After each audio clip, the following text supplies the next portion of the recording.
Hello,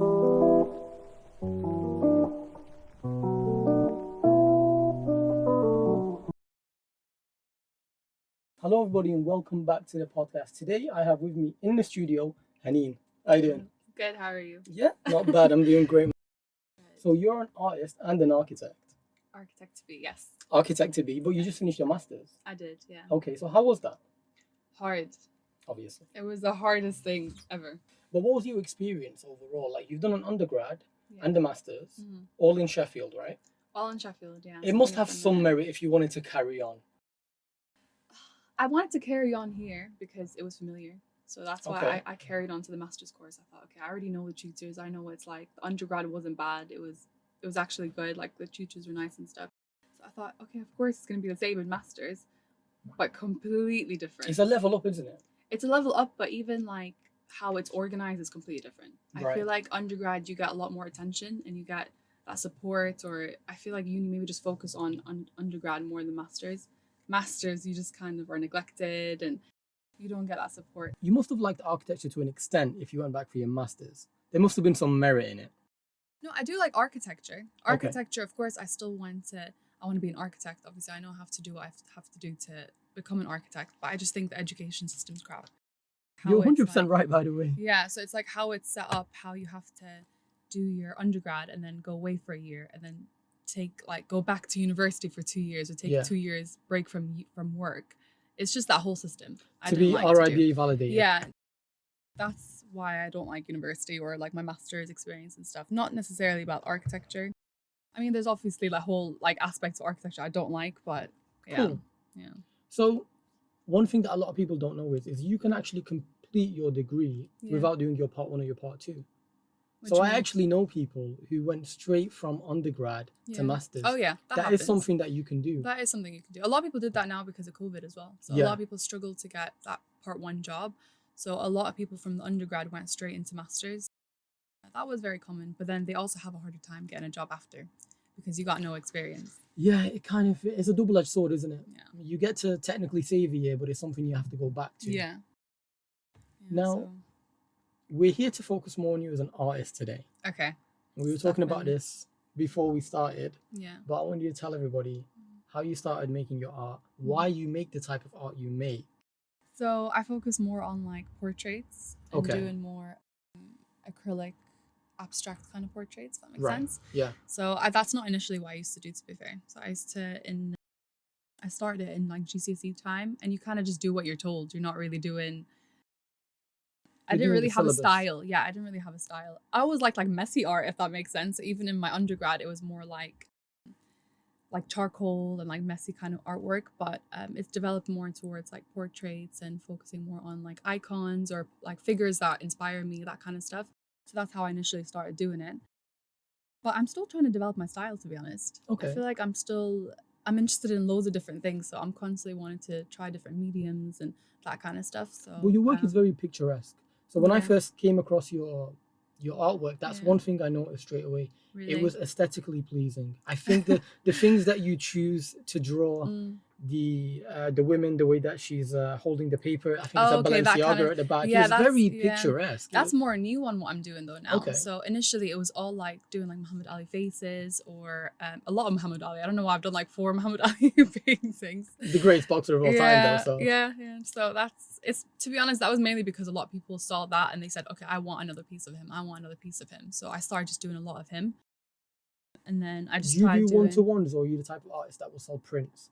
So that's what I'm trying to do now with this new collection. So the classic collection now, I'm doing the more picturesque ones of Marilyn Monroe and Balenciaga. I thought that was something I can do more prints of. I prefer Okay. doing that kind of stuff Yeah. because obviously, like I do like doing customs and stuff, but sometimes it's just easier to do your own personal artwork, and I want to be recognized for my artwork rather than just constantly doing customs for other people. So Muhammad Ali, absolute icon. You started drawing Muhammad Ali, and there was somebody else that I saw as well. Do you remind me? I did a messy one. Was it messy? You've done Lionel Or- Messi. Johnny there was a- Wilkinson, Yeah, that was it. The rugby Okay. player. Yeah, that was a custom piece. piece for a client. All of them were. All those All 3 of them? were. Yeah, they're all custom pieces.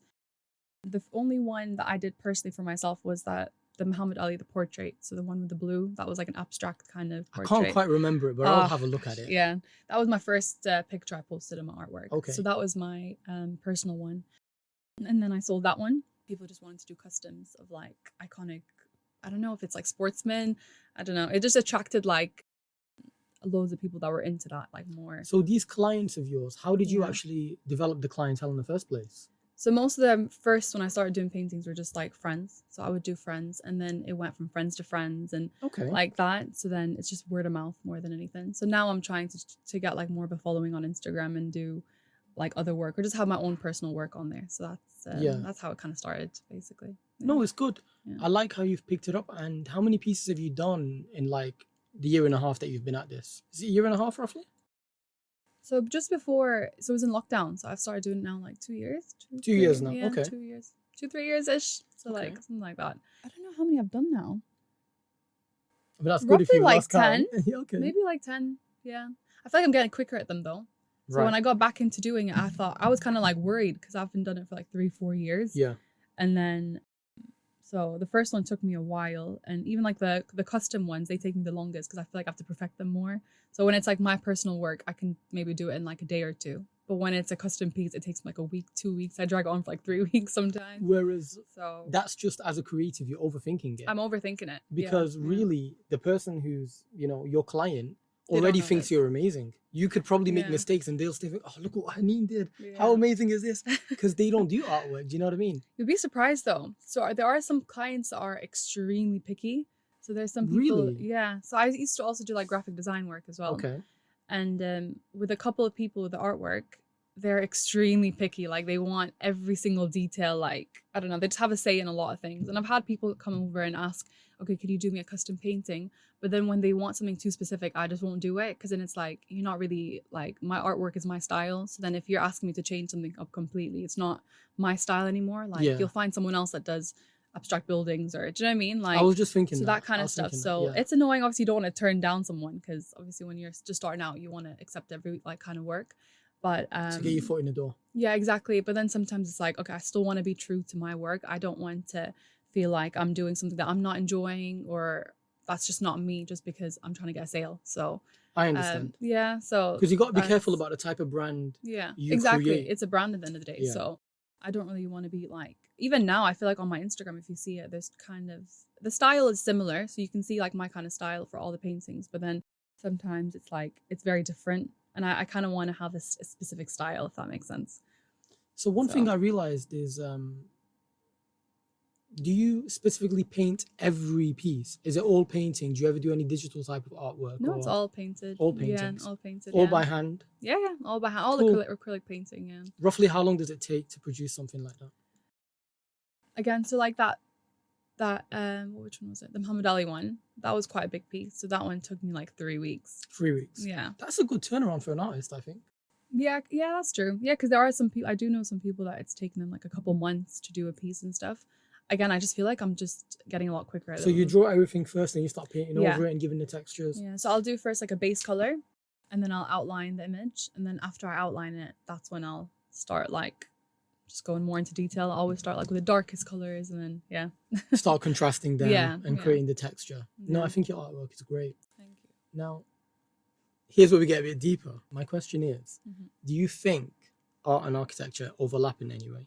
Do you think the process is slightly similar? Do you think in essence it's the same? The process is similar, because if you think about even like architecture drawings that you do, depending obviously which software and stuff you use, but I use a lot of AutoCAD. So it's kind of the same thing as art. You first initially do your outline, and after you do like your outline, you'll talk about like, you'll play around with the thickness of Mhm. everything, and then you put it onto Photoshop and you render it. So it's the same Yeah. thing with art. You just start off with like a clean base, you do the outline, and then you just develop from there. So in that sense, the process of it is similar, but then it's completely different because architecture, you have to get every single point exactly right, whether it's like the size of the room or the size of the toilet or whatever it is. Do you know what I mean? So it's like, whereas with art, you kind of like, you can play around with it a bit more.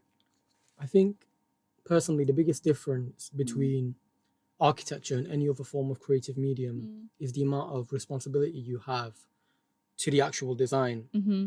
I can't get the column out by a meter. Yeah. that building might come crashing It down, can, right? yeah, and you're responsible for it. Literally. So And it has to be something that stands the test of time to an extent that a building needs to stay up for like 100, 200 years as yeah. well.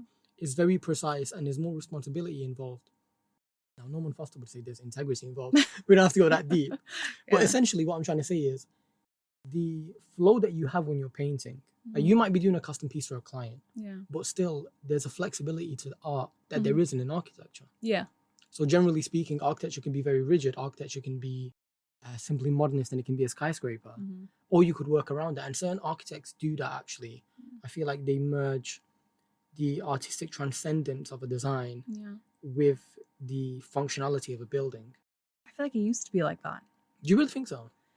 Um, When you say used to be, when?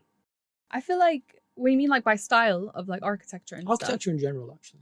Okay, what do you mean then, architecture in So general?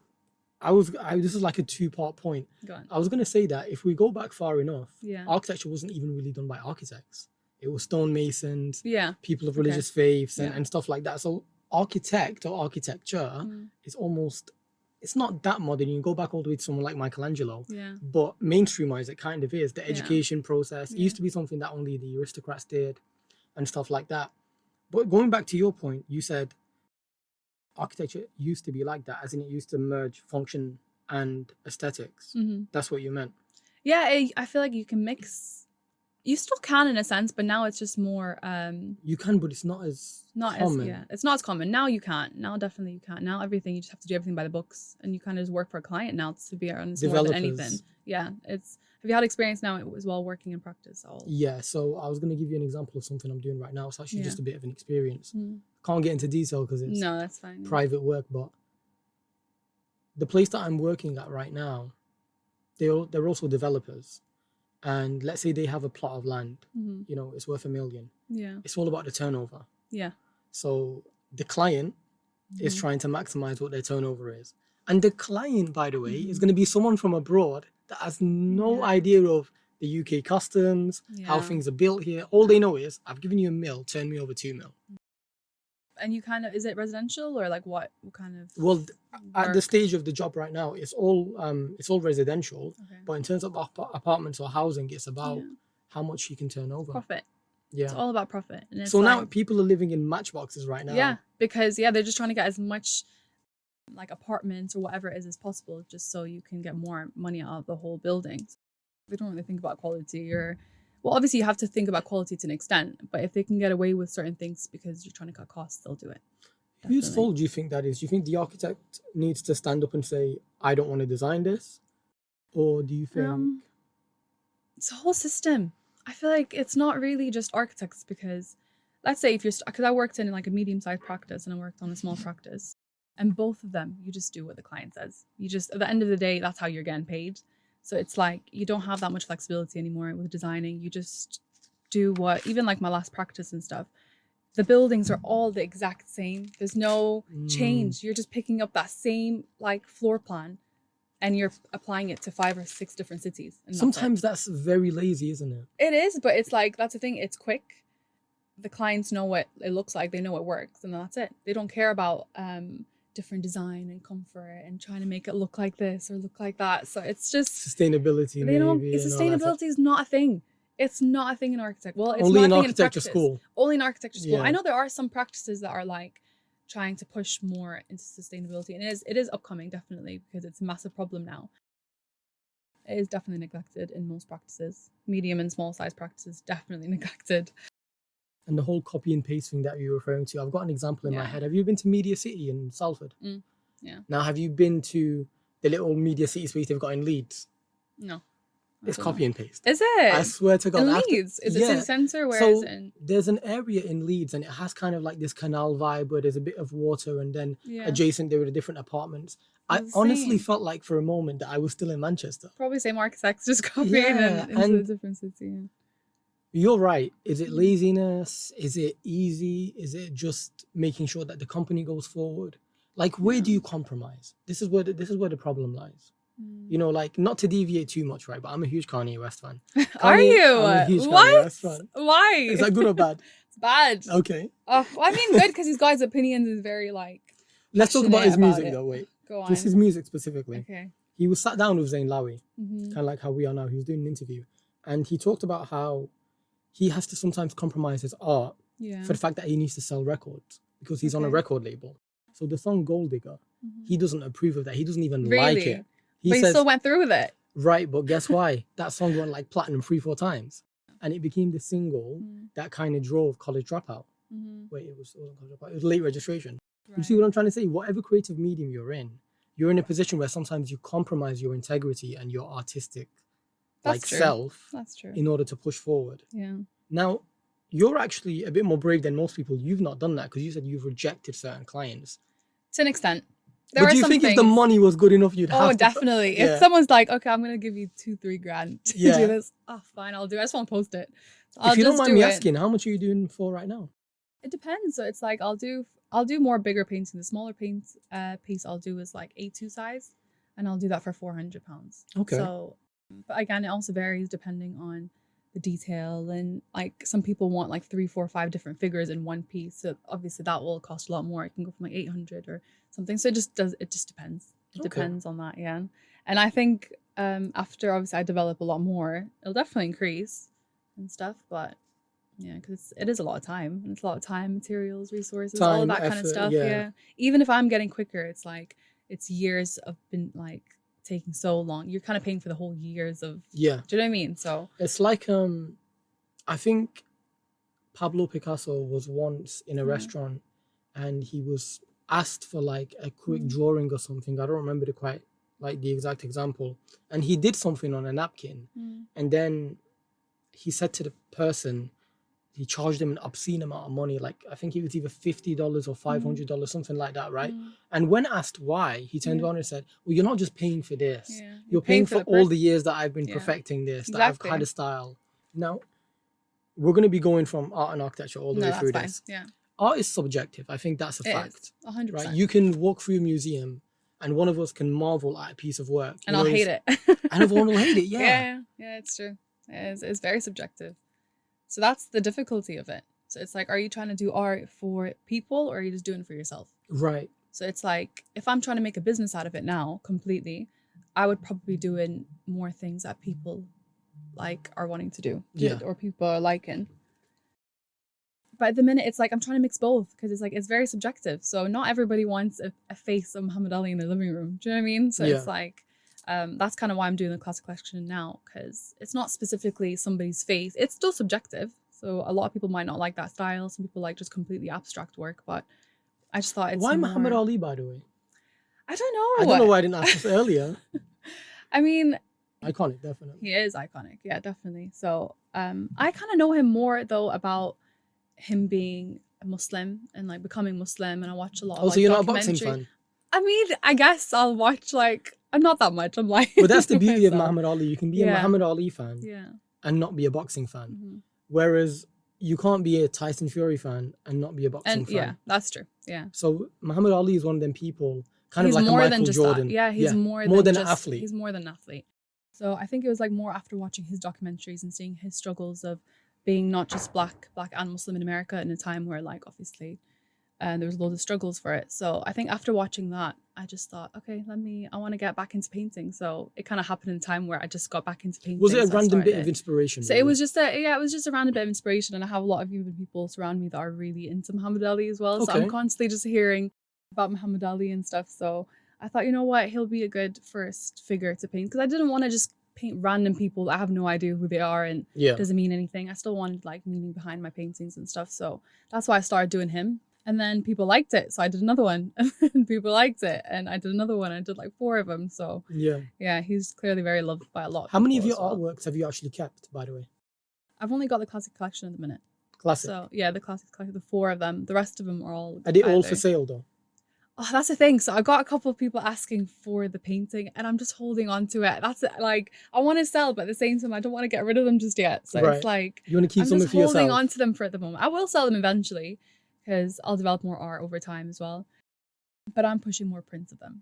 I'm not trying to sell them just yet. Right. I'd love to also, like, at the end of the year, like, do an exhibition or do like something in a gallery or something. So I want to hold them on for now. So Yeah, if and if you're anyone selling asks them, you me can't now, really be doing that. I'm Yeah. gonna give them a crazy price because I know they won't take it. And what if they do? What if they do? If they do, I'll give it away, but I really don't want to just yet. So I'm selling more for prints. So yeah. And by that you mean like prints, Like prints on, of on them, yeah. paper and stuff like On that. paper, you can even do like prints on canvas. So if someone Yeah. wanted that canvas effect, so I can still do that.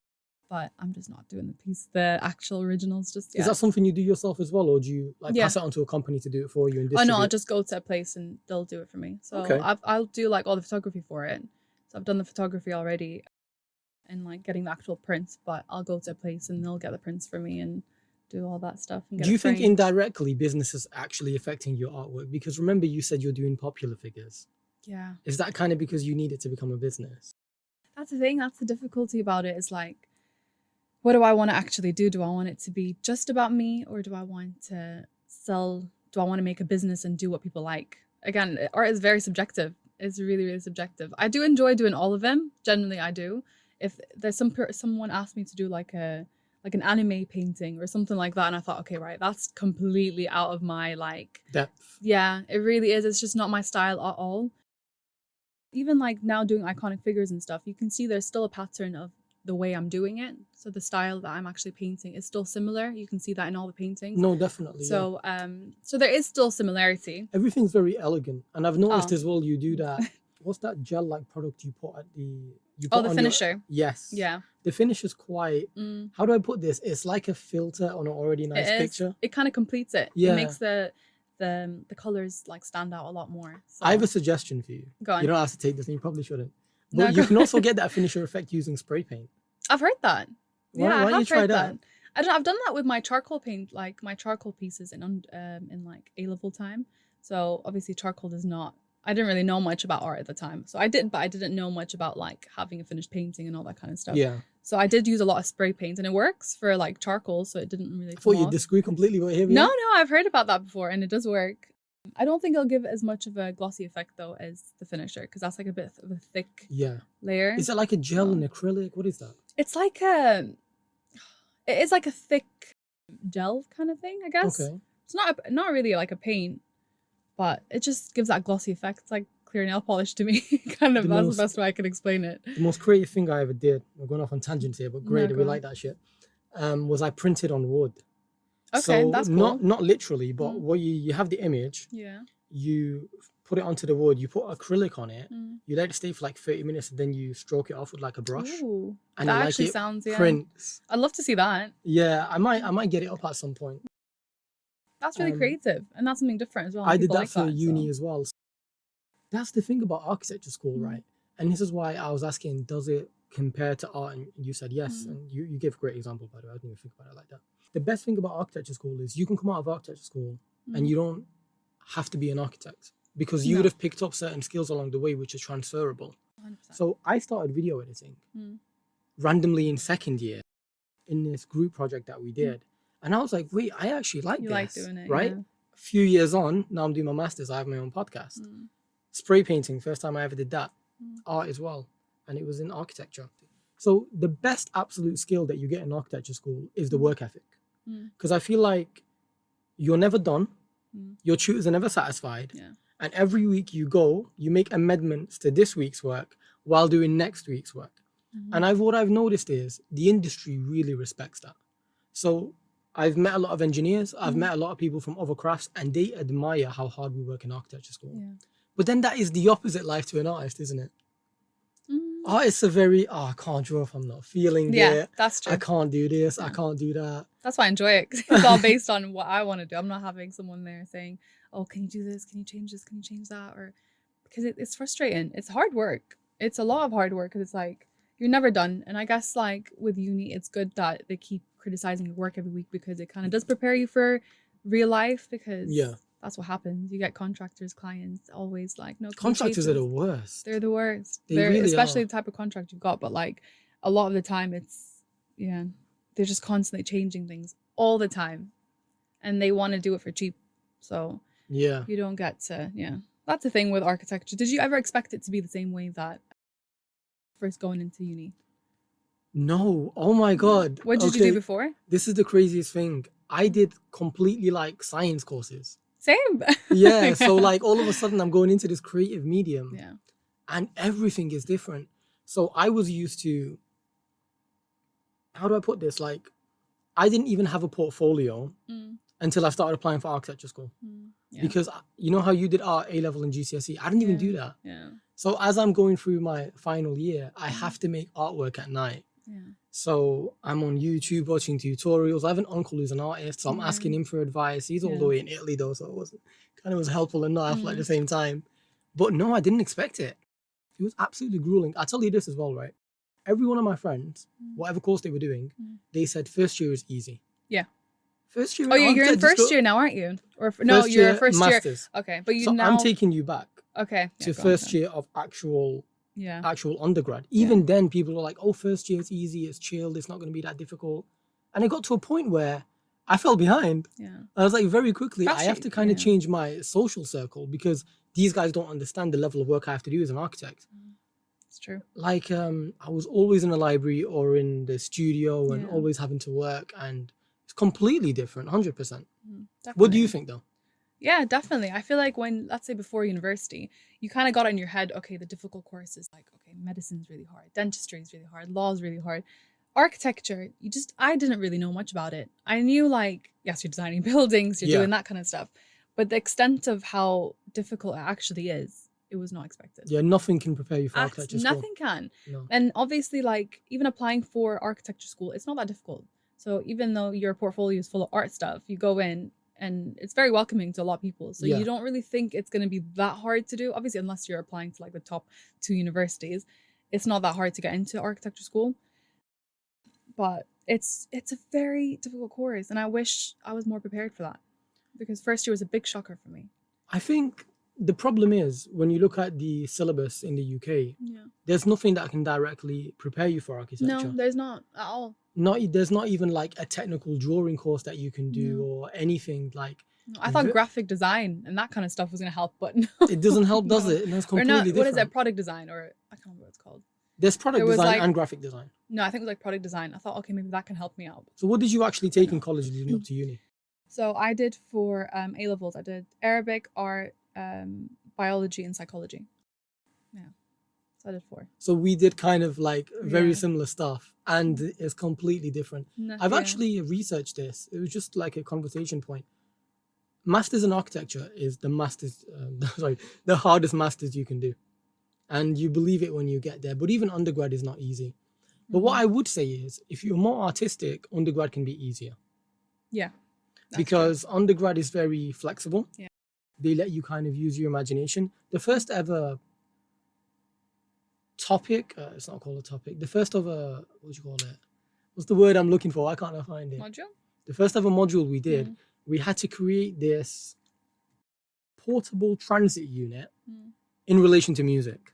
Yeah, it's nothing to do So with... there was always like a lot of amazing artistry involved, some physical modeling, which is another aspect of architecture that people don't realize. You physical model, you do 3D modeling, you do hand drawings, you do technical drawings. Yeah. So that's what I was saying earlier. Like, the best thing about architecture school is how much it can prepare you for different aspects of the world. Yeah. Different aspects of the industry. It opened doors for a lot of things. Definitely. I have a lot of friends who've left architecture onto other creative mediums. Graphic design and interior and all that kind of stuff. So, but if they were to try come to architecture, they couldn't. No. But also, I did discuss this in an open day at university. I was speaking to like employers and stuff. Yes, architecture is, it gives you like the choice to do other things. But realistically, like if I wanted to get into interior designs that studied it are better than me. Do you know what I mean? So it's of course. They're still going to get priority. So it's like I can do stuff on my own to the side. I can do like graphic design on my own and that kind of stuff. In undergrad, I struggled to get a job first time. So for like the part 1 job, it took me like 8 months or something to actually get my first job. And I thought, okay, maybe I can explore other things. I can do maybe interior design. I can do graphic design. I can do that kind of stuff. But even that, employers are still going to want to employ somebody that's been to university to do it. Yeah. So it's like you think like architects have it in their head that, okay, we can do everything. And we can to an extent. But there are other people that studied that course and have done it. Yeah. So it's like they are still more favorable anyway. That's a good point. That's a good point. So think about that until like obviously having to leave undergrad. But yeah. I never actually technically did a part 1. Did you not? So when I left undergrad, I really like I was kind of lying to myself. I told myself like I wanted to do architecture, and at the time I still wasn't sure. Yeah. So I remember, and this is when it hit me. Mm. I was in the library, and my friends were literally applying for like 20 jobs a week, and I was doing 2. And I think I just took a step back for a second. And I was like, you don't want to be here. Yeah. So I took a whole year out. After I took that year out, I kind of decided, look, I want to go back into architecture, and then COVID hit. Oh, okay. So I actually have done a lot of architecture work, but not so much as a part one because the firms were closed.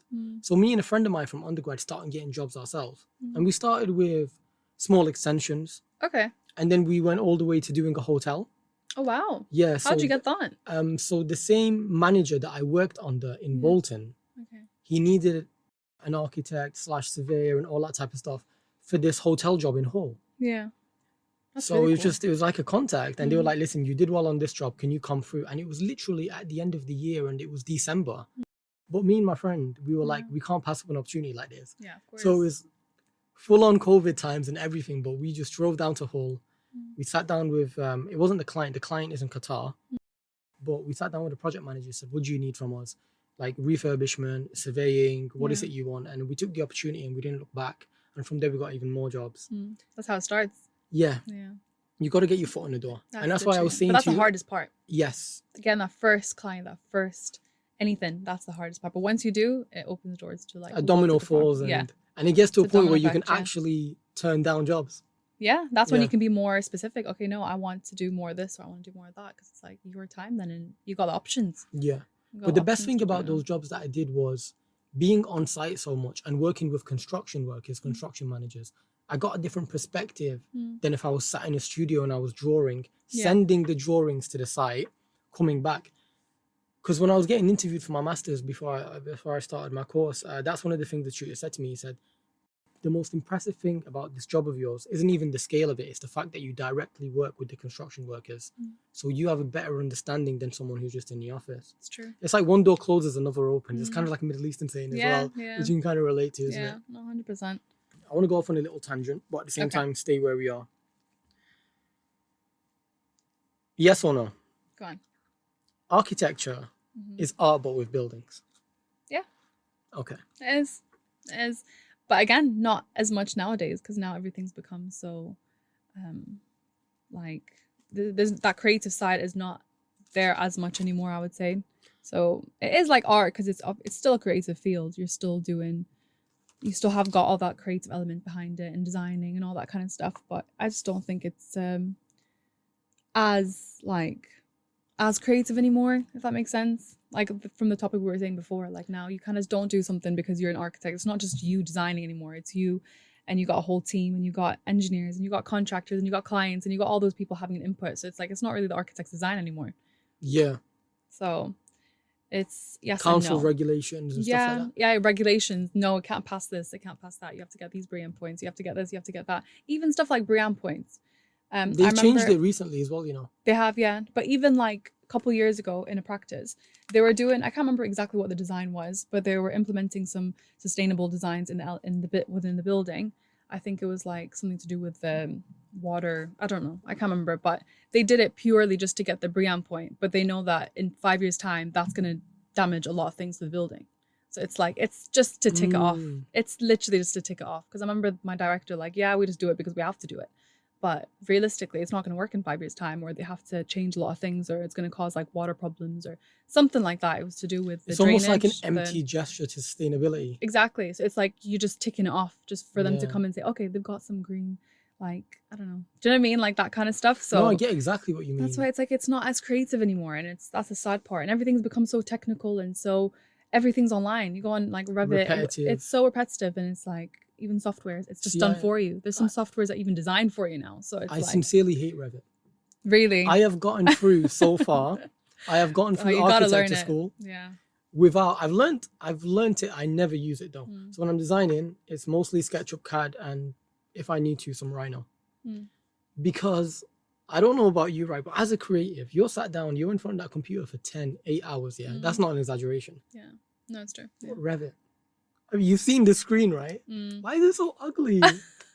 Oh, you have the problem with like the software. Yes, The way it's it horrific. I'm looks. sat there for 8 hours. You want me to look at that screen? Really? There's nothing creative about it. There's not a space that I feel like I'm working in. Everything looks like Revit looks like it was designed 20 years ago, but they never updated the software. Do you think? All of the lines, everything, the look of the building. Yeah. When I apply a material, Yeah. the way it looks, I'm just like. Yeah, it's. Do you know what You I've noticed disagree. with Tell me why you Revit? disagree. Go on. No, I don't like. Right. Okay. So with Revit, I feel like you have to just learn it because 90% of practices it's Revit now.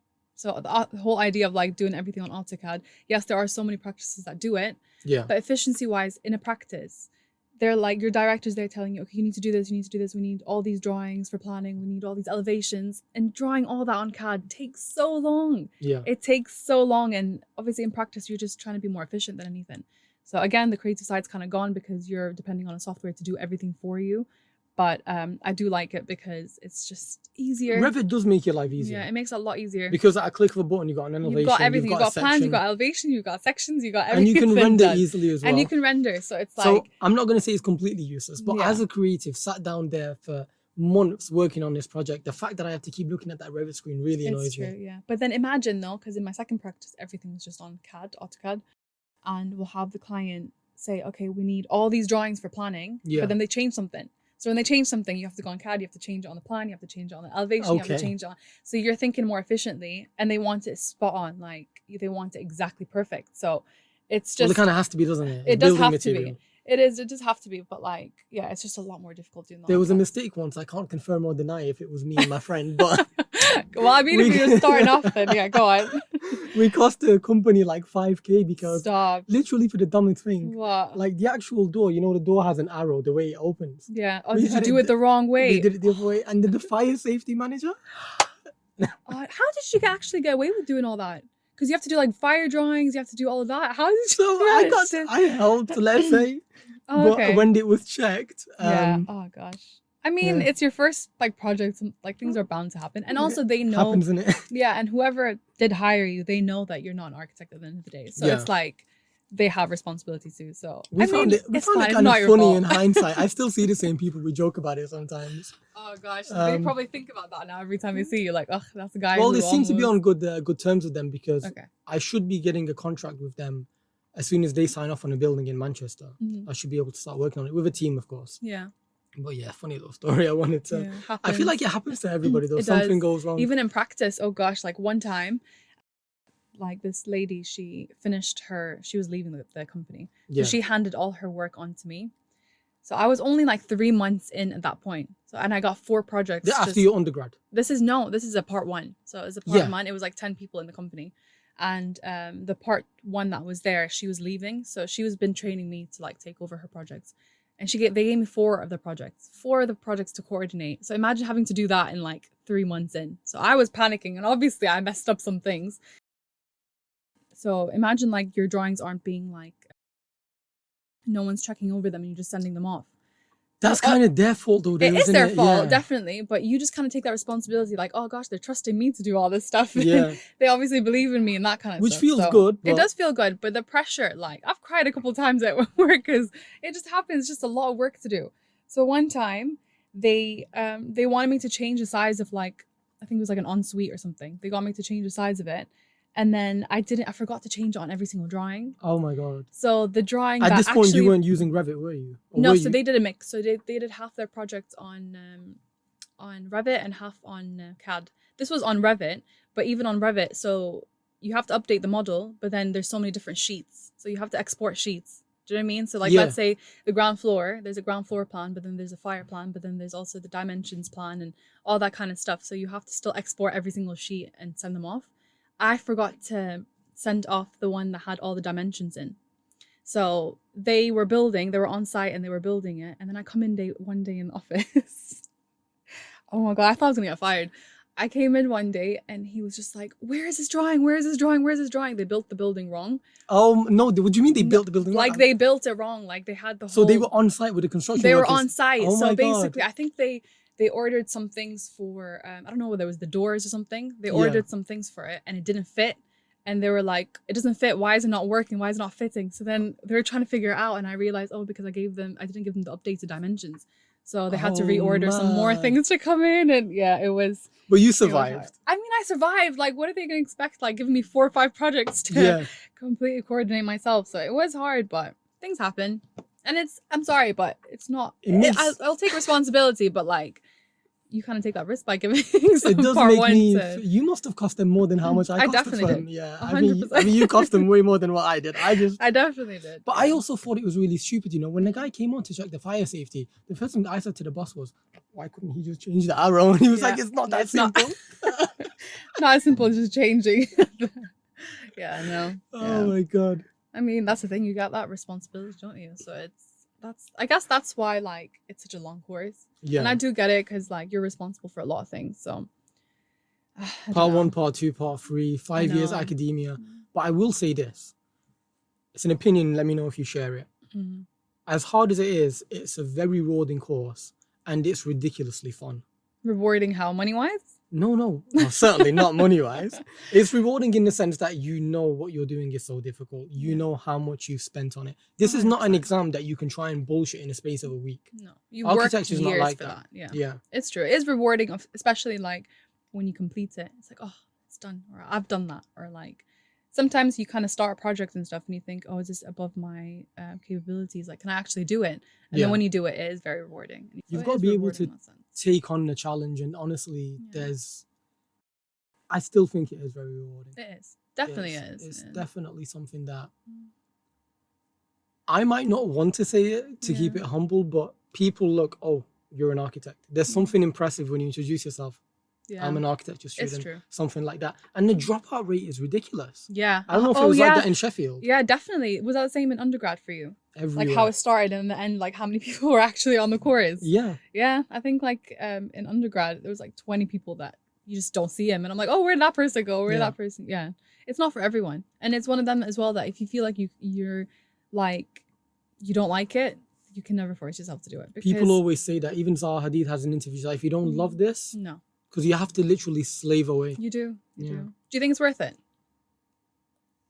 Are you in first year now? First year masters. In September I'll start. Just wait till you finish your second year, then like. In September I'll start my second year. So okay, here's how I see it. I think the craft, the actual skill of being an architect, brilliant. Okay. Second to none, right? I can make an argument to say we're more important than doctors, but we're not going to go there right now. I'd say it's, I don't know, actually, I feel like I'm going to get a lot of backlash from people saying, it's not as hard as medicine. Well, it's I would disagree with that.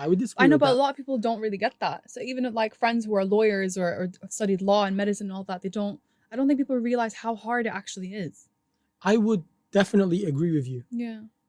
And also would make the argument architecture is harder. Yeah, I think it is. Yeah. I personally do agree. And I think, yes, it's definitely harder. And people who have gone to university after me have graduated and finished and already started their career like before I've now just finished. So 100%. It's a long course. And it's like, you don't even get the money for it. Yeah. So money-wise, now here's where it gets a bit sticky. Part 1 pays anywhere between, depending on the city, around 18 to 24. Less sometimes, yeah. I think it's like 16. I know some 16. Wow. Yeah. 16 is, well, it depends on the city. 16 or 17. Yeah, it depends on the city. 16 for Manchester would be low, let's say. Yeah. Then part 2 is 25 and above, roughly, isn't it? Yeah, 24, something like that. Yeah. Part 3, and then that's where it starts to get a bit interesting. But here's the thing, and you might know this a bit better than me, being from Abu Dhabi. But you can go abroad, especially to somewhere in the Gulf, and there you will get rewarded. Yeah, you get more money there. So here, but you're not as respected there, though. Okay, interesting. Why? Because I have a lot of family back home who do like engineering and stuff, and speaking to them because they obviously work with architects. Architects don't have as much responsibility back in the like UAE compared to here, from what I take from like what they've said. Why is that? Have they told you why?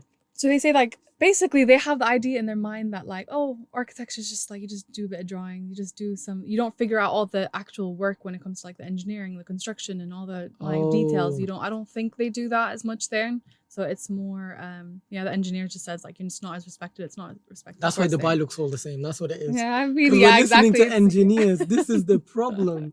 We stop listening to lazy engineers. Right, yeah. I do think engineers are lazy, but that's a topic for another day. What? I mean, I don't really know much about that, so I'm not gonna. I do. I'll get backlash. I tell you why. I've never. That's your opinion. I've never seen an engineer who comes up with an innovative style. Right? this is innovation. We're doing something different. Let's do this. Let's do it. It's always the architect that has Yeah, to but get they're the the problem solvers. They're the ones that actually figure out how to do all these crazy designs that we come up with. I don't know. Maybe I'm wrong. Maybe I I'm don't right. know.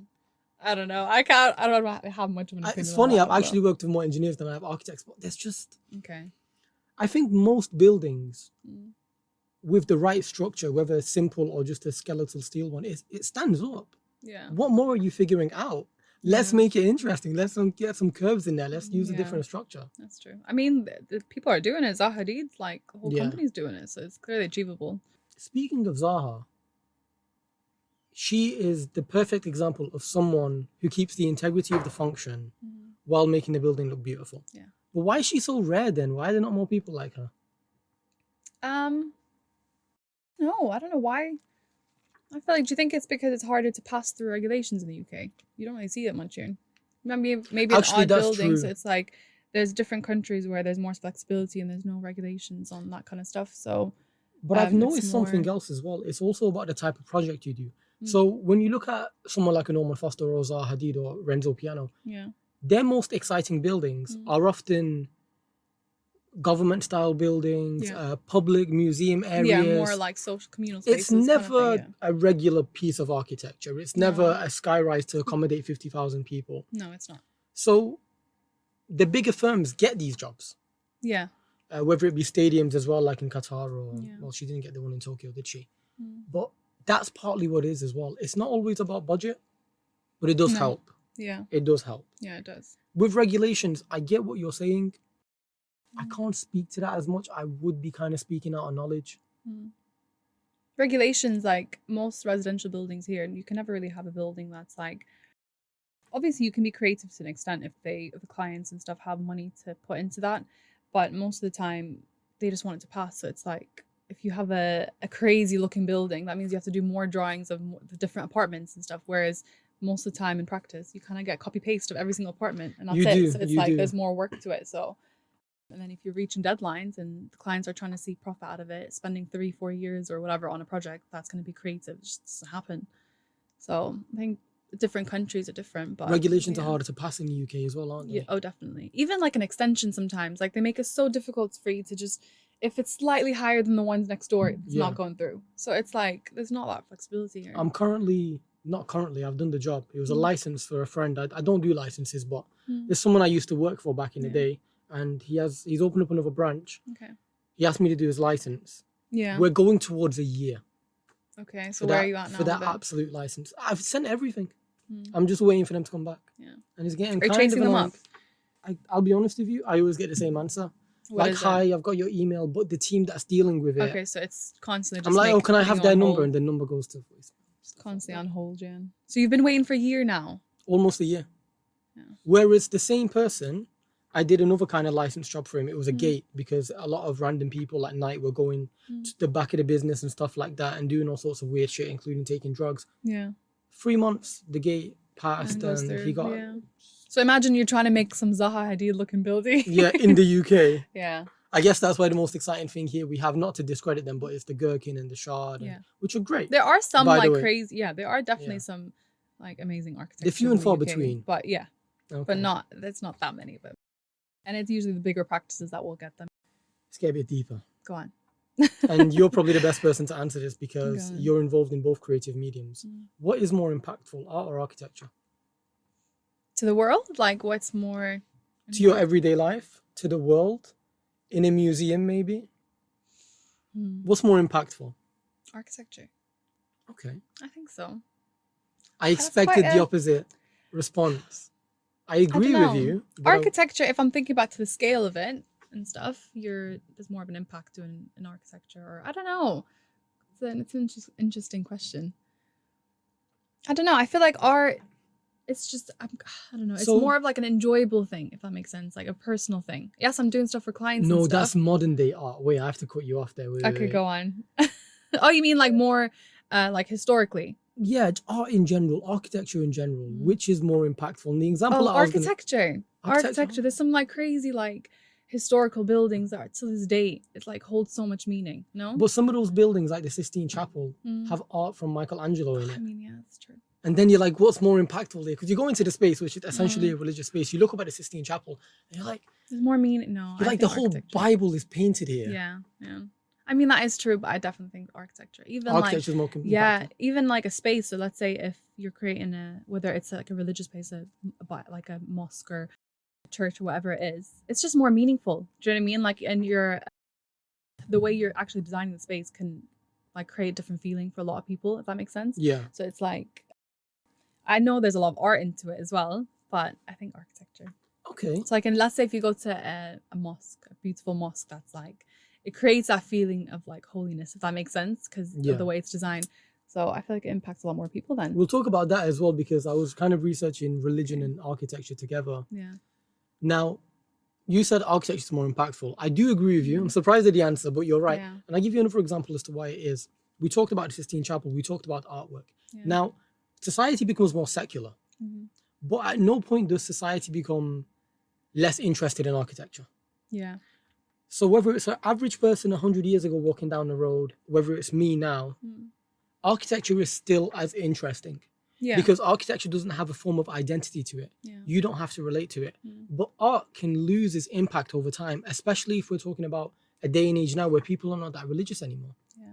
So less people will appreciate the Sistine Chapel now for its artwork than they did when it was made. Because people aren't as religious anymore. If they look up, they won't recognize. They see it as like an art piece now. Yeah, exactly. Yeah. They're not going to recognize this is the Great Flood and over here is the creation story and stuff like that. That's so true. You're actually right, because architecture stands the test of time more. Yeah. And it's like, yeah, I think also with art, yes, there's so many artists out there. There's so many amazing artists out there, and like that aren't even being recognized. But let's say the people that have made it now are all this historical artists, obviously. Yeah. A lot of their paintings are going to say, oh, I'm probably going to get hate from it. But like, let's say the actual art pieces, are they actually as incredible as like what people think? Do you know what I mean? Or is it just because of who they are? I think you're right. Exactly. I honestly so think it's you're like, right. it's the person. You're going to a museum to see that painting because of the artist. You're not actually going because that art is the most beautiful art you've ever seen. Do you know what I mean? So I feel like art can be very impactful. unrewarding. Yeah, it's more subjective and it's more about the person than anything. You're trying to make a brand of your own. It's like with Van Gogh. Yeah. Van Gogh's become very popular. Yeah.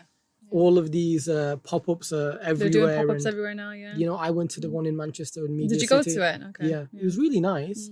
I had no idea who Van Gogh was. Really? But as I was learning, well, as in like... Yeah, much about his work, really, As I was there, I realized something. He was not famous when he actually lived. Was he not? He was actually quite... So did he become famous kind of after he... Yeah, because I think someone in his family started selling the pieces off. And it started to generate... and that's when it started to...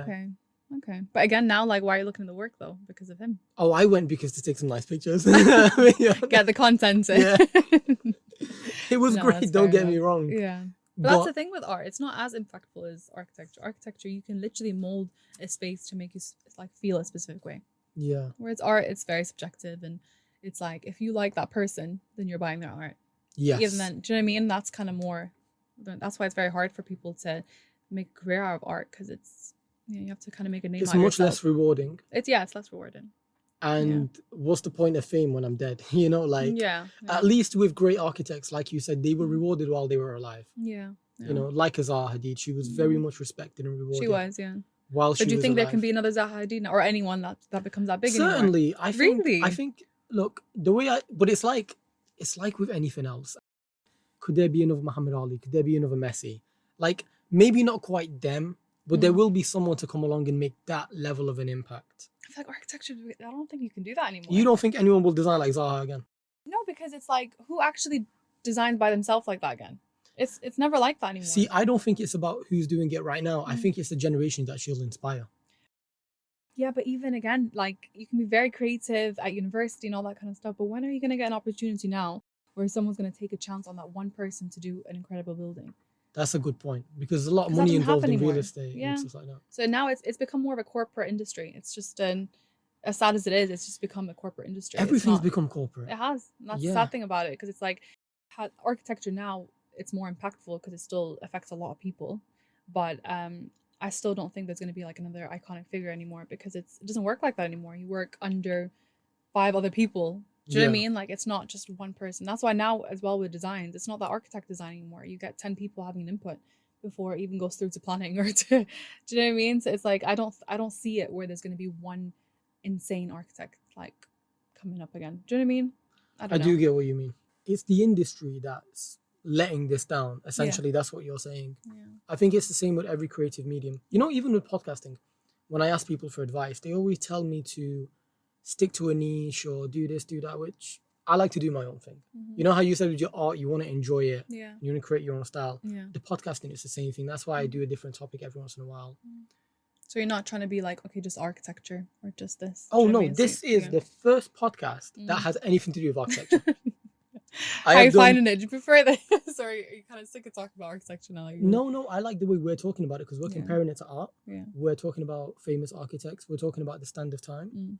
You know, so if we were just sat here discussing regulations, Yeah. I might have already left. Mm. I'll let you keep everything as well, but I'm gone. I'm not trying to talk about freaking planning and But yeah. architecture, when delved in the right way, it's like Yeah. I've always been like this. I'm very interested in artistry, history, and politics. Yeah.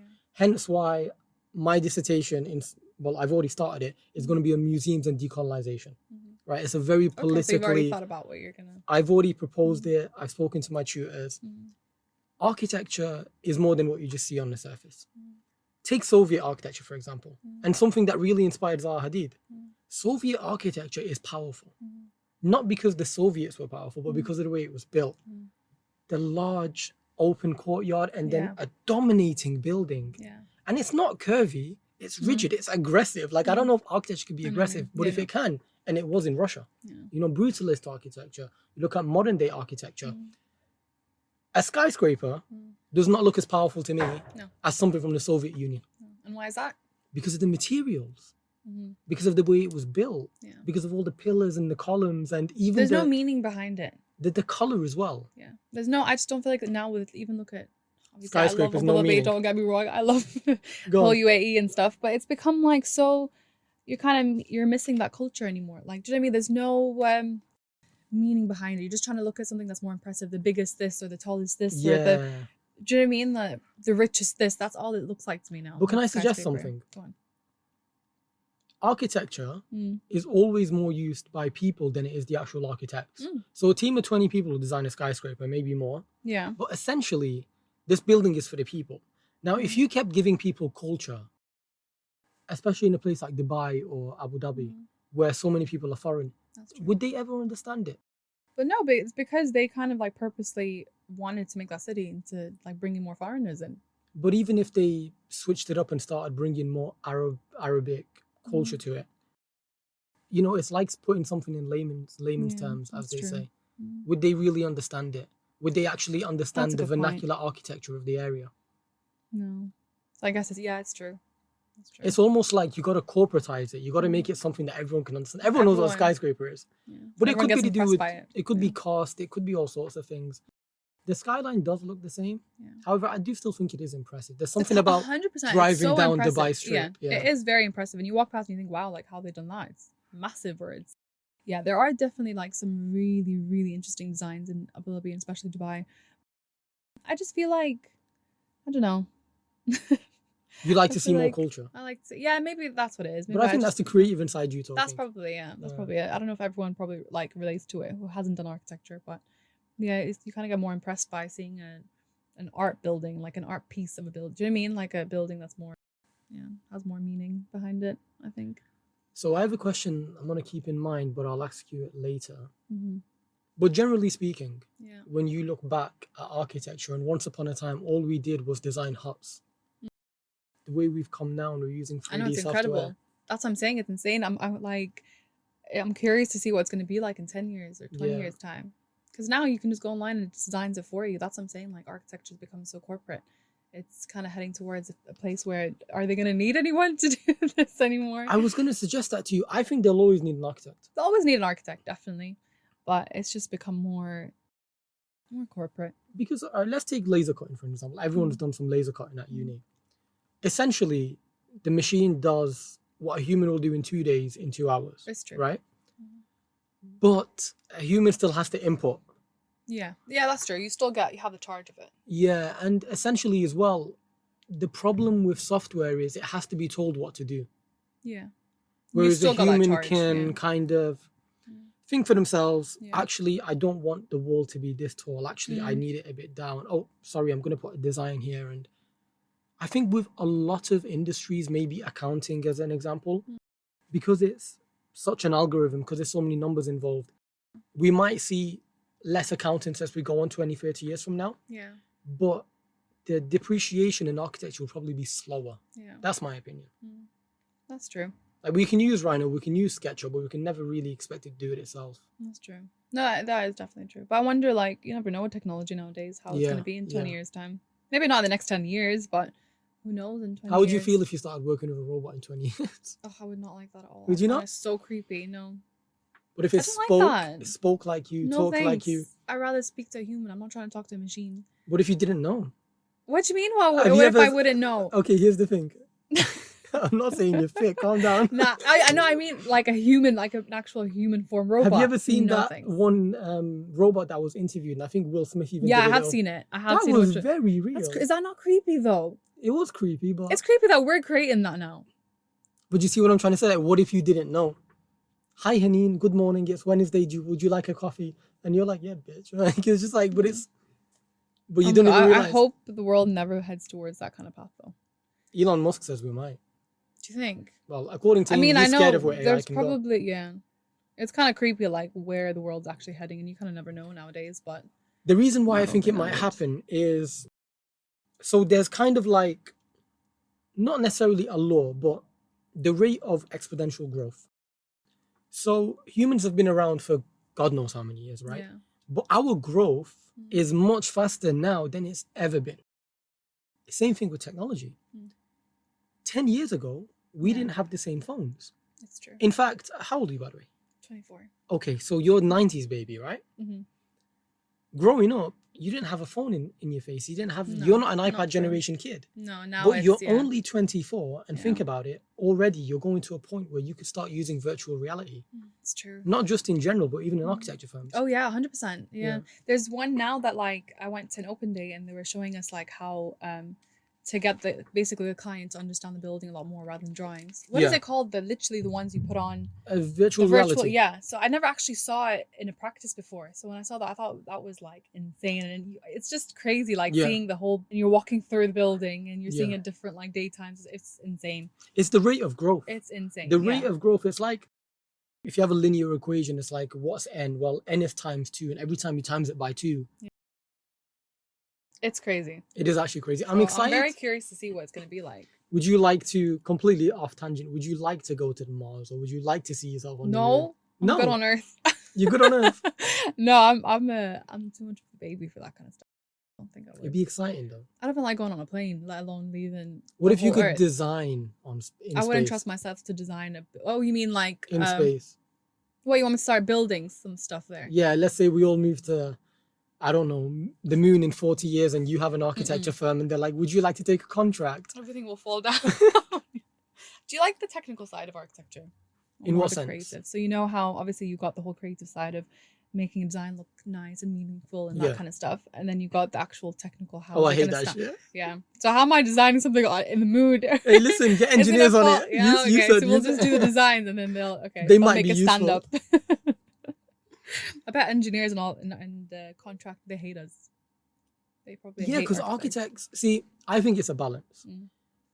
Engineers, like you said, they need to make sure that everything is safe, that it can be delivered, and you can get the materials. Architects are the dreamers of the team. That's the thing, yeah. You know, we're like, well, why can't the roof be this way and that way? And why can't I have a waterfall in the middle of my building, which I've actually suggested in undergrad, but...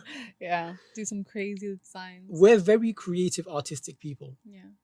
Because that's just like, kind of like the leaf that we're cut from, the page that we're cut from, cloth or whatever the expression is. Engineers are very mathematical. They are very technical. They're very much into their realistic. But then again, there has to be someone to imagine something, you know? Yeah, it's true. So you look at a rocket ship and you're like, well, the engineers did great calculations, but well, you know, someone had to say, let's build a rocket ship. Someone had to actually design, Someone had to have the imagination to say that big thing there in the sky, what if we can go to it? Yeah. How long would it take? You know? Would you design in Mars or... Say that again. Would you design in Mars? Oh yeah, I love that shit. Yeah, I'd just leave Earth and start designing on Mars, and I'm good here in my little place in Sheffield. No, not for me. It is amazing though how far we've come in architecture. The level of which going from everyday huts, you know, at one point people were living in caves, and now we have villas and skyscrapers as go into the clouds, and we have cities. Are you interested in the urban side of architecture, by the way? Not as much. I probably should be. That was kind of like my part of my in masters, that I was lacking a bit of the urban. I mean, I think, I don't know. Yeah, a bit, I guess. Well, the question is, I didn't focus on it that much. Did your university encourage it? Yes, they did. Oh, okay. They did encourage it. Our university is very environmental university, so they did focus a lot about the urban strategies and all that kind of stuff. Yeah. So I focused a lot about like communities and user well-being and that kind of stuff. So that was a big part of my my building, but I'm not like so much landscape design and that kind of stuff. No, I get what you mean. Do you know what I mean? So just integrating something to an area, because my university does it as well. At first, I did not appreciate it. Yeah, it's important. Thought it was random, but it's really, very, very important. It's very important. And I kind of like how we're being taught that a bit more now, because I think at the end of the day, they go hand in hand. They go hand in hand, and it's like at the end of the day, how is it actually going to sit in that little plot? So it is really important. And that's why sometimes when we design things, we try to make it look like everything else. So you do a little bit of site research. Context, site analysis and stuff. You want things to fit in. You want things to look homely. And I've got 2 points I want to bring up. Let's go back to the first one. What do you know about museums and decolonization? Is that something you've ever thought about? If I'm being completely honest, not so much. I should probably explore a lot more. Even like, art galleries and stuff. It's pretty bad, but I'm not really I like more contemporary work more than historical stuff. Like, that's probably bad, isn't it? No, it's not. Are you more into museums and historical aspects? See, here's the thing. When I go into a museum, I actually don't go in for the artwork. Okay. If I go in for the artwork, it might be specific. Like, I might want to see certain mosaics from Islamic periods. I might go in to see certain pieces from the Greek times. Yeah. Because it's crazy how much God or the concept of God has influenced so much of our history. That stuff is really interesting. Yeah. Even there's a gallery. Oh my God, how can I not think of the name of it? The Pavilion in Abu Dhabi. Okay. I've literally got a picture of it on my Instagram. The new one, the new Louvre. Yeah, the Louvre. That's what. What did I say? Pavilion. Yeah. So the one in Abu Dhabi, that had like all the like you saw all the Bibles and the Qurans and all that like over how many years. So that was incredible. Yeah. Seeing that kind of stuff. That's definitely historically I'm interested. Was there a lot of Islamic architecture there? There was, there was. The Louvre, in that like a section of it. And what was everything else? I've not been. There was quite a few contemporary like pieces and that I kind of went more for the art for the actual building more than anything. Did you get an Arabic cultural feel to the museum at all? I'm just asking. You did, definitely, yeah. You would never see a building like that in the UK ever. So even like the whole indoor outdoor feeling of the actual building, it's incredible. Like, I think that's the nicest building I've ever been to. Have you ever been to the UAE? I've only been to Dubai. Okay, Dubai is nice too, though. What did you think of it? I loved it. I loved it. I think Dubai is an architect's playground. It is. I really do. It is. If you ever go to Abu Dhabi, you need to go see it. No, definitely. I actually, speaking of museums, for my dissertation, I need to get myself to London. I need to get myself to Paris because I need to pick what topics I'm doing, and I need to not actually just look. I need to study because I'm trying to tackle a political topic of this. For example, is from Egypt. It was paid for during the time of the Ottomans, but the Ottomans were Turks. So does Egypt have a right to ask for this back? Yeah. Or does the private guy, whoever brought it, have a right to keep it because they paid for it? Now, sometimes it's complete looting, so that's different. We should give that back. But then I'll give you an even more... that happens, I'll give you an even more interesting example. So I'm Kurdish, right? A lot of artifacts from Babylon, Mesopotamia, located all over Iraq. Yeah. Some are in London right now. They're all over the world. Now, the argument is we can't give that back because just a few years ago, ISIS blew up some of these things because they didn't represent God. So what do you do there? I mean, that's not really... I don't think you can blame like the issues about ISIS or whatever to a whole country, even if they come from that country. But if the threat exists, can we send back these priceless artifacts to a place that can be hindered by terrorism? Because it was a real thing. ISIS really did blow up a lot of things in Iraq. Yeah. I mean, that's a good point, actually, because it's like, where would they be safe then? Where would they actually be? Oh, that's an interesting question. Yeah, But then this again, is at my the whole same time, dissertation. it's like, Yeah. that's going to be a really interesting dissertation to be fair. And I'm gonna piss so There's a many lot of things people that off. are yeah, you will. And I love that. I'm good You at it. definitely will, yeah. Because it's like all these things have been stolen, then does that give them a right to keep it? Mm. But Or then is it gonna about be the context? safe? Yeah, I don't know. I'll do you one better as well. This is a lesser argument, but also valid. Yeah. Will they take care of it as much? What, sending it back? Yeah. No. Oh gosh, that's a big statement, isn't it? Yeah, it's a big statement. That's a big. I don't know. Did I they never have thought about what you said about the ISIS thing, like as being as like. It was a really major- like as forget architecture, just anyone who appreciates history. Yeah. When you're seeing videos of ISIS blowing up these timeless things, you know, this is the cradle of civilization. Yeah. Literally, the first major civilization was in Iraq, Yeah. and because it doesn't align with your extremist beliefs, Yeah. you're blowing it up, you're shooting it up. I don't know. You can't really give them. I think you much... say that the threat exists. The That's threat what you're exists. saying. The threat definitely exists. But then saying, okay, we're not going to give this, like these things back to a country that probably means so much to them because of a small group of people. Well, that's the argument, isn't it? Yeah. That's the argument. That's really messed up, isn't it? I actually think that particular argument is a very valid one because these things are priceless. So in my personal opinion, I would say, look, in 20 years' time, if the region is less volatile, by all means, take everything you want. But then who are they to say, okay, we're going to give it to you when we think that you're good enough to take care of your own stuff? Like, it's not yours to begin with. Not good enough, but more so not good enough, but responsible. Or not responsible, but how is it going to be safe? Who are you to say that?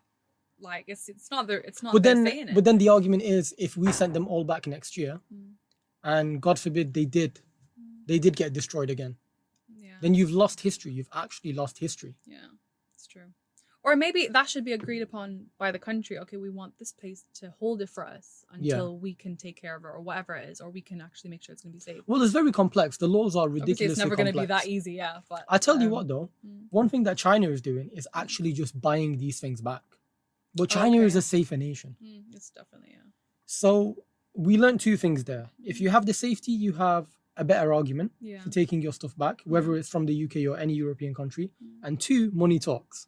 China's, I think, if you got money, you can. I think they are the richest nation in the world right now.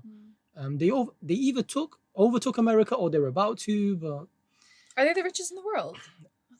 I was reading articles a few months ago that said they were, but they were only second to America. You might be right, actually. You could talk about richness in different ways as well. It could be resources. It could be GDP. Okay, so it depends, like what. Yeah. So the US is still at the top.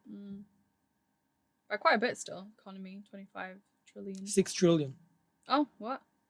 What's 6 trillion? Wait, isn't it the economy of the United States right now is about 25.3 trillion? Yeah.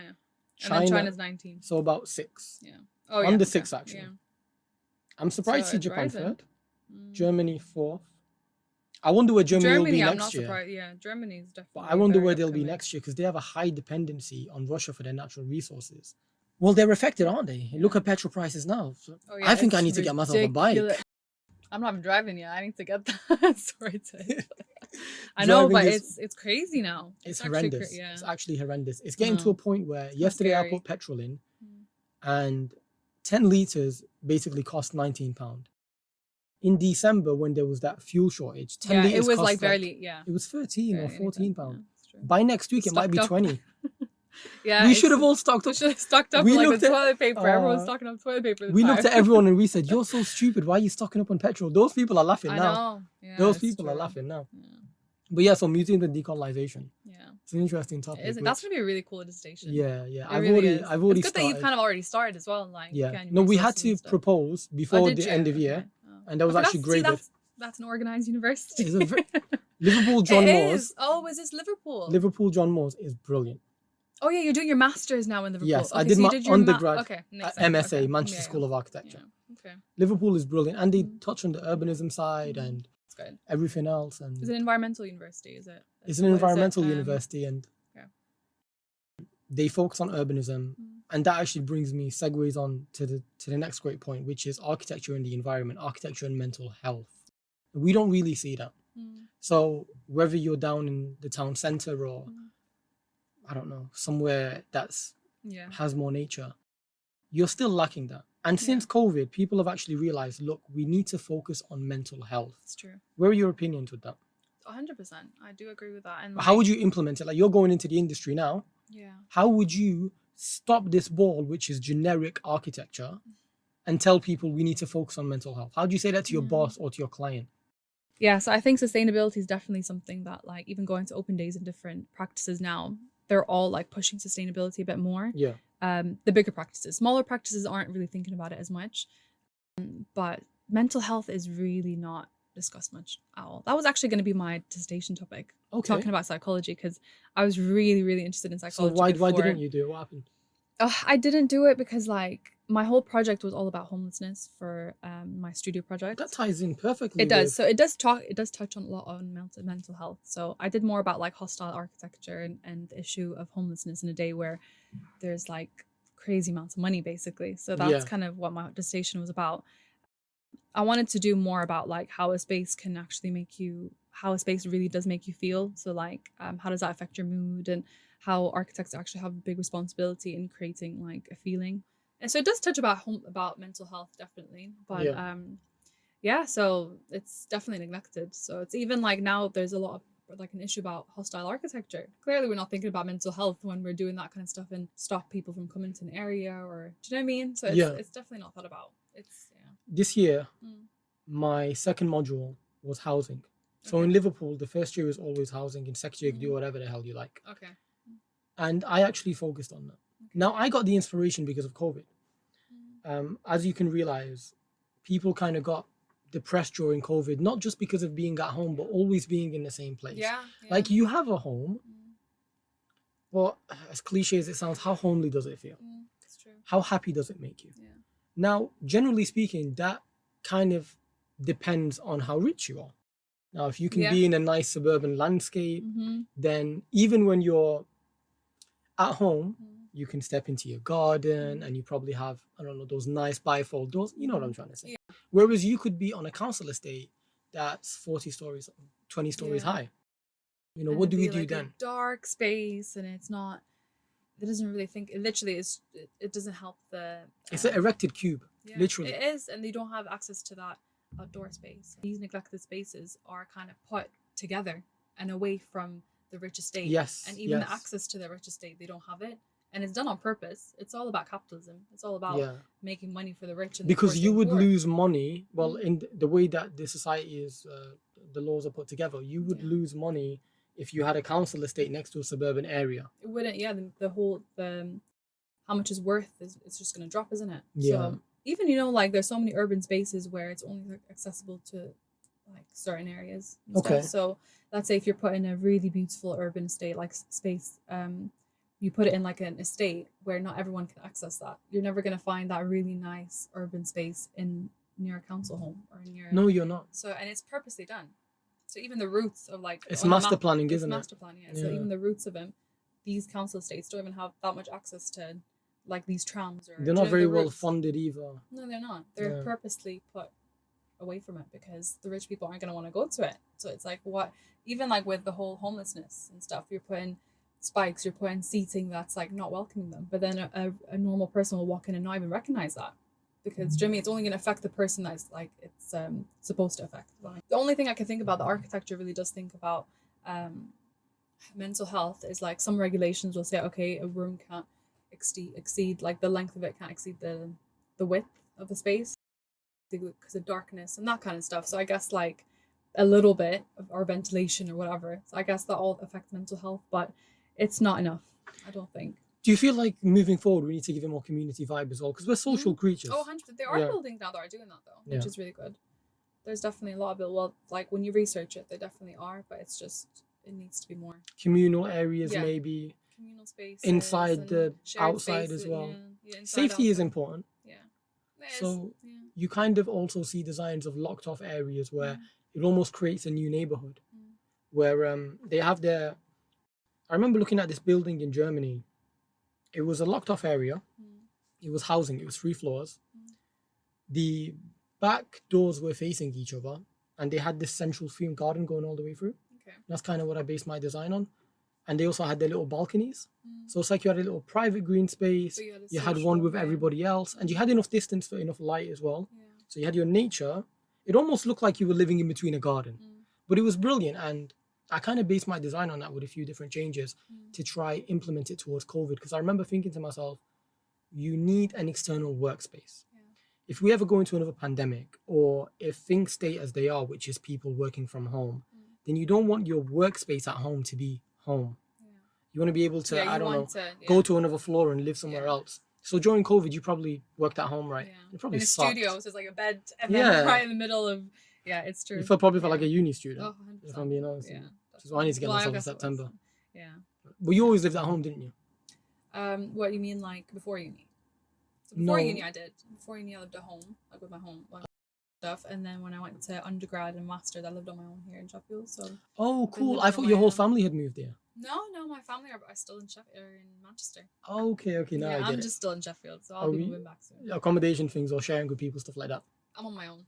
Cool. Yeah. So it's gonna be a big change going back to not To living Manchester. on your own. Yeah. Well, is that to go home or to I want to family get a or? job there.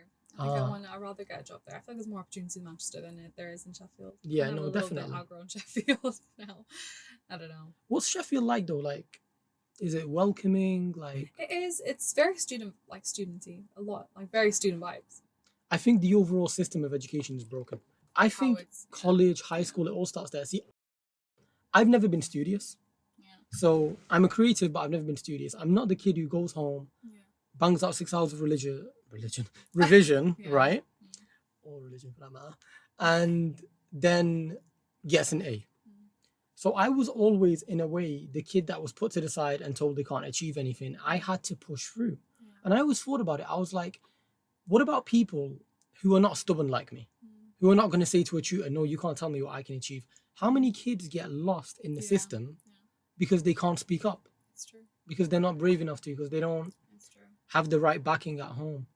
No, it's true. And even from school, not everybody works the same. Not everybody can just do an exam, get a grade, and then go into doing medicine or whatever it is because of a test. Do you know what I mean? And that's there's a why lot it's more broken. to it. That's why it's broken. And now even with architecture, even like going to interviews and stuff, they don't really prepare you for a lot of stuff. So it's like getting that first architecture job is hard. And it's like a lot of employers, they look for communication skills. How well are you going to get along with a team and like that kind of stuff that you don't really focus on at all in university. And I don't know, I just feel like the education system is weird. And architecture, I just think it's the way they've done it is completely wrong. Like, why are we doing 1 year of work experience to then take a break from it once you've gotten settled to take 2 years out and then go back out again? It doesn't make sense. My only argument would be that if we had to do the full 5 years, then you're kind of almost binded to it contractually. I in don't a way. think you should be coming back to uni. I don't think we should be doing a Oh, you master's don't think there should be a completely. master's? No. For what? Everything you're learning. I honestly don't think I've learned one thing in my master's degree. Really? I really don't. Everything, even the stuff when it comes to, we're talking about like different stages of architecture. But I'm going to be learning that anyway, actually in practice. So why am I coming back into uni? I don't know. I just don't see the sense of it. I don't get a sense of it. I feel like I would have probably learned a lot more having done. I would have preferred it if it was like, okay, you have to do 2 years of your part 1 in practice. After that, you do 2 years as a part 2 in practice, and then you do like a last exam or whatever it is. I don't understand why we're coming back to university and doing films and doing like, do you know what I mean? It's Films. Tell me about it. What do you mean? It was so random. They were saying, okay, as part of your brief, you have to create a film based on like of your story, whatever your project is. You have to do a film about it. Like a storyboard. Yeah, like a storyboard film. So I was like around on site asking questions and doing that kind of stuff, but it just didn't make sense to me. I just felt like it was holding you back. So I don't disagree with you completely, but I do feel like in masters you do learn a lot more. I feel like in undergrad, your buildings don't have to be realistic. Yeah. In masters, you do. To an extent. So what if we did it differently, where we didn't ease people in and we just think about it this way? What if we did second year and first year, third year and second year, and then fifth year and third year? You know what I'm trying to say?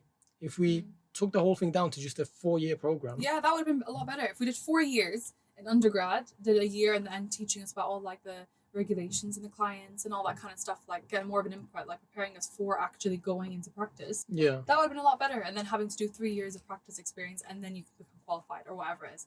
But and another thing is like you leave masters and they still expect a lot of experience. So it's like I had a rejection now actually from a practice I applied for. I've been working throughout the whole of my master's. So I've been 0 hour contract. Is that what it is? No, so I was working 3 days. It was a practice in New York for a year and a half, and then I did another practice in Sheffield. So I've had experience in 2 practices, and usually people just have 1 year experience in like part 1, and then you go to your master's. So I did my year out, and then I also worked throughout my 2 years of master's. And then when I applied for a job, and I got back a letter saying, not an email, sorry, saying, "Oh, you don't have much experience. We need someone more experienced." And I thought, Really? I've That's had a the bit. most experience that you can think of, like for someone who's just graduated. Maybe they got I've you not- mixed up with somebody else. I don't know, but it just makes me think, no, because there's a lot of people who do part 2s who have stayed part 2s for so many years. And so it's like, that's not realistic.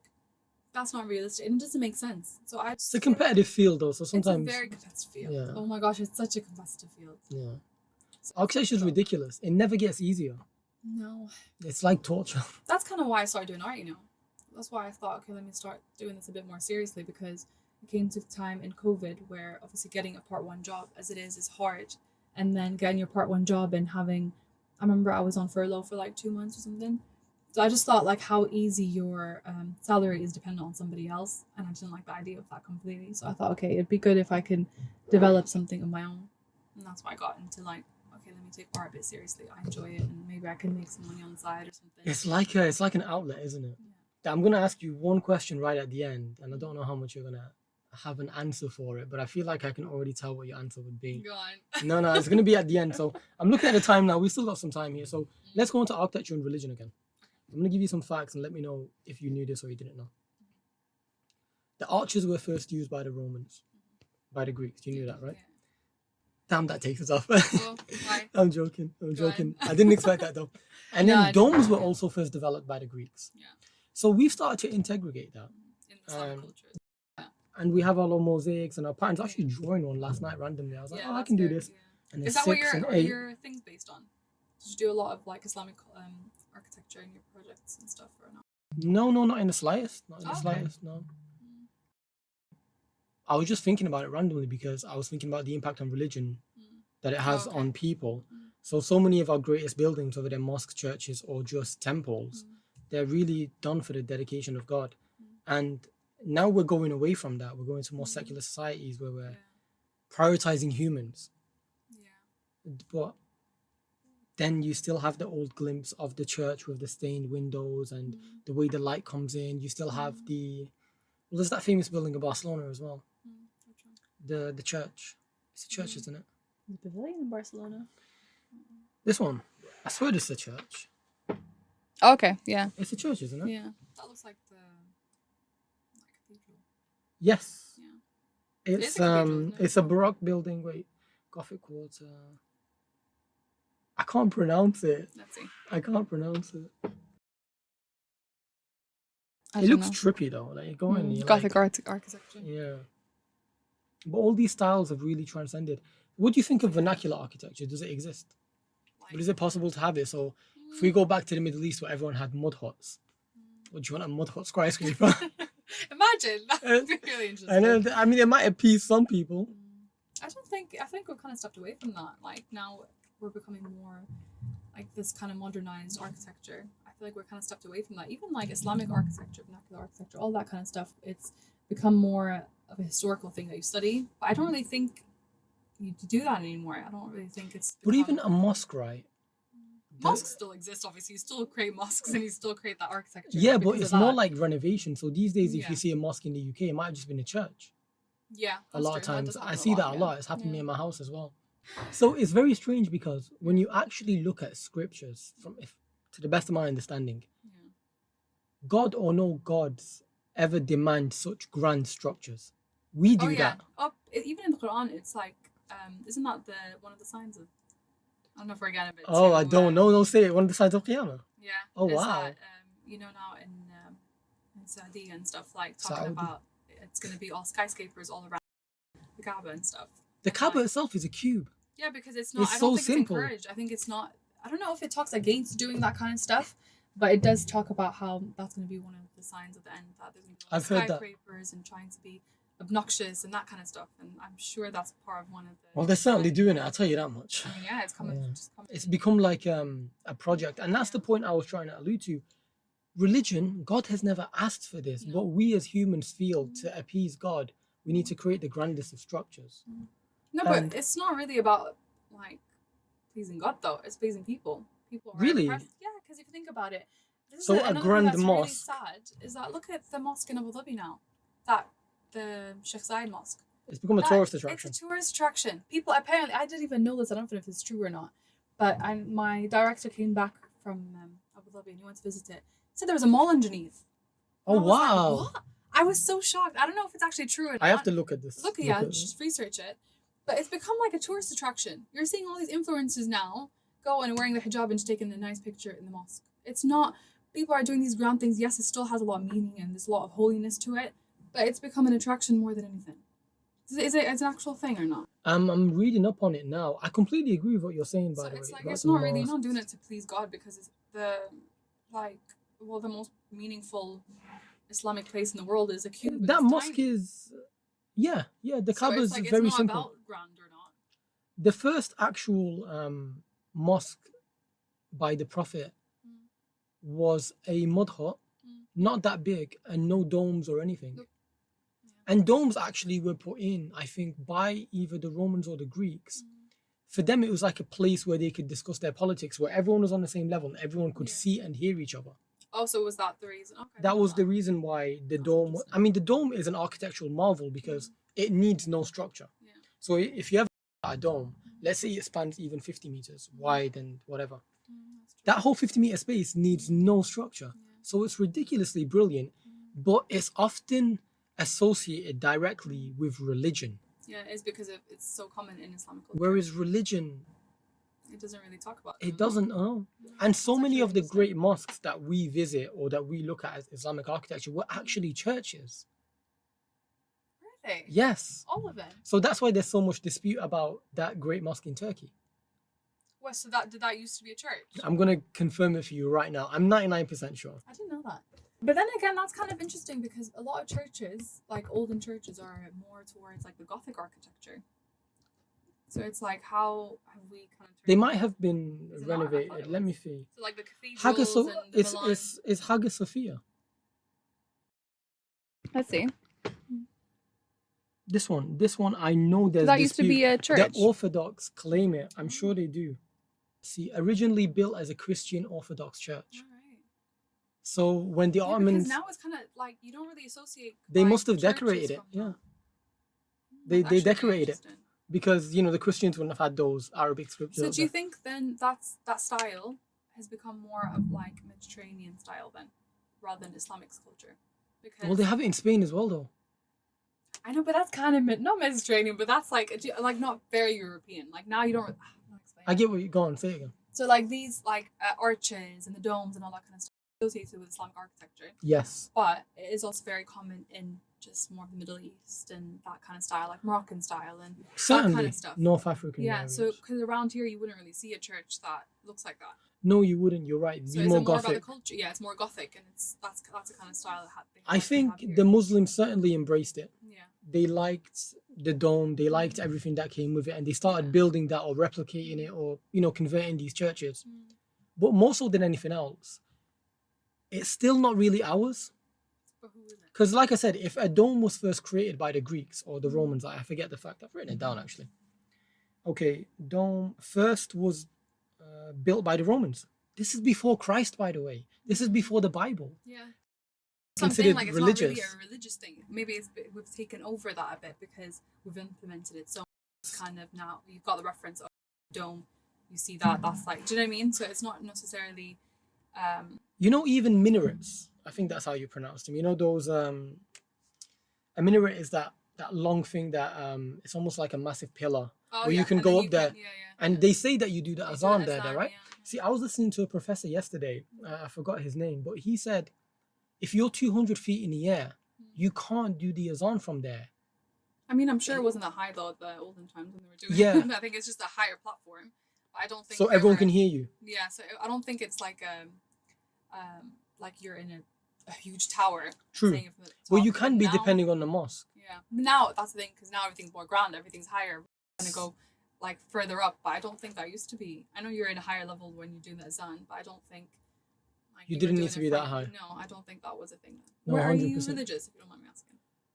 Honestly, are you I Christian? try. Are you Christian? Oh no, I'm Or are you Kurdish. Muslim? I was gonna say I'm Kurdish. Are you No, Kurdish? I'm Oh, you're Muslim. Kurdish. Is that a religion? It's not a religion. You're Muslim. Haneen, is Kurdistani a language? It's calm. It's No, calm. but we have to edit all these things. No, why? It's fun. It's fun. It's Kevin. I'm But just no, you're playing. Muslim, though. I'm Muslim. Everyone in my family is. We don't have any Christians or whatever. It's Okay. all Islam as far as I know. Yeah. I thought you were asking me if I was practicing or not. No, I was like, are well, you? I'm sticky now. Like maybe in Ramadan, it's difficult. No judgment here. Yeah. No, it's not. No, Okay. recently I actually went back to Jumma for the first time. Honestly, Okay, Yeah. inshallah. yeah, thank you. It was and it was really heavily dependent on my environment because the people I work with, they're Muslim. The developers I was telling you about. So when they went Jumma, I just hadn't been in so long Yeah. that it felt good. Yeah. And I made sure with them, because I kind of want that influence, I made sure that I'm always in on Fridays, That's good. because that I feel that will help Yeah. me moving forward. I completely believe in religion. Yeah. And that's kind of the point that I was trying to allude to. Religion and what we interpret it to be, whether through architecture or practice, is different. Yeah, Religion is quite simple and it's very elegant. simple. It's people that take people that like mold it into something else. Do you know what I mean? So it's like not even when people say, "Oh, ISIS, they're Muslims," They're it's not. not. No, Or you can get Christian groups that are extremists and believe in stuff, and it's like you can't say that. I actually watched a documentary which is absolutely insane on Netflix. It was what was it called? Oh, I can't think of the name. But basically, it's a place in America and like a church. Was it called Mormons? Oh, the Mormons, yeah. Yeah. They don't leave and then they leave, or they choose to come I'm back. not sure what it is, but basically, this guy made the community believe that he's a prophet. Oh wow. Yeah, and then when that guy died, the son said that the father or the prophet, he's a reincarnation of his dad or whatever it is, something like that. But anyway, so that was a way of him controlling the whole community, and it's like they make up their own scriptures.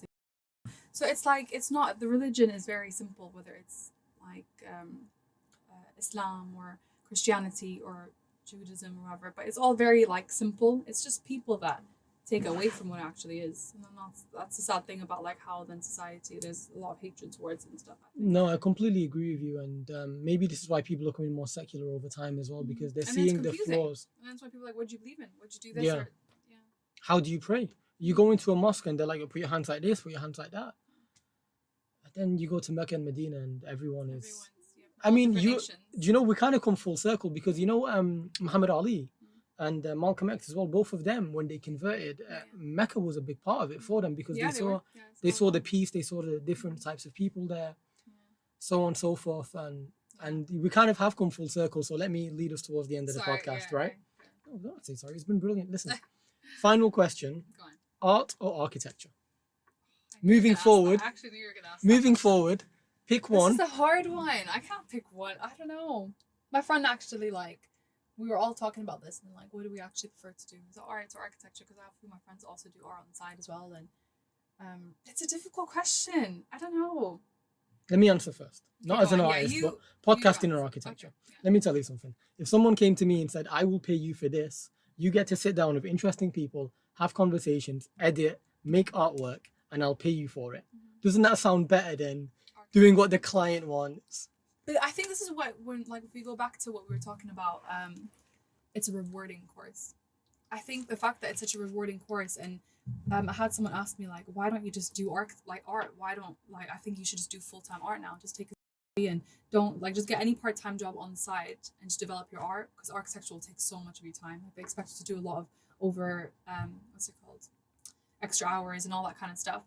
So Overtime. Overtime. So it is really hard, but I don't know. It's like you're kind of almost to the end. Not really, but like we've done 6 years into it now. It's like I want to get my qualifications, and like I know, like you just said, you've done like a project now and I'm an architect. So I would love to still get my qualifications, and if I want to do my own stuff after that, I would. But I don't know. Oh no, definitely see it through. I would not, if I jumped ship, I'm a risk taker. So like with me, it's like, if you gave me an opportunity and the door was only this much open, I'll kick it down. Men are just more like that. Yeah, I love that shit. Give me something to aim for and let me go for it. But there's too much there's so much politics and There restrictions is. and There is. architecture and It takes the fun out. and also I'll be honest, I don't play well with others. I don't like Oh, being yeah, told You have to be working with a team. I don't like being told what to do. I don't like being told what to design. Yeah. And if this became, which it could be, like a long-term thing, sustainable financially as well, Do you pick this over it? I think I might. I run it. I choose the topic. Yeah. There's more enjoyment. Say it like this. There's more enjoyment with art than architecture. But there's more reward in architecture than there is art. Yeah. So that's why I'm kind of like back and forth of what do I actually want to do, because I don't know. I've seen like, you know what? I've seen like some people in architecture in my course that have not my course, but she was a lecturer and she was studying in the same university, and she's Must done have been doing a so- PhD. Yeah, so she's done her PhD and now she's working. She's constantly going to events and talking about like women in property or this, that. So she's done a lot with it. It's not just working in a practice. So that kind of stuff, like I find that really inspiring. But I don't know, maybe art, you know. I don't know, maybe art. I enjoy it more. I guess if you told me, you know what, you have endless amount of money, or you get the same amount of money to do both, which one are you gonna do? The art. But then that's that thing, isn't it? They say give somebody money and you'll see what they enjoy to do. Probably art. I don't think. Obviously, men and women can both do the same thing. I'm not No, saying no, of that, course or I'm not. not saying like women can't do this, women can't do that. But when it comes to, obviously, it depends on like what kind of route everyone wants to take. I just don't think it's for the route I would want to take, like doing architecture. I just don't feel like it's going to give me that flexibility of what I want to do in my life. It's more restricted, a lot more restricted. Listen, on that note, we'll close off the podcast. Thank you very much for coming on. Thank you. Before you leave, tell everybody where they can find your artwork, how they can Oh yeah. purchase your artwork or anything like that. I'm on Instagram now, so most of my orders are through there. So it's HIBRX on Instagram, so that's where you find me on it. Yeah, guys, I'll put it in the comments. I'll put it on Instagram, and you can speak to Haneen, order from Haneen, whatever it is you like. Thank you again for coming on. No, thank Take you. care, everybody. Appreciate it.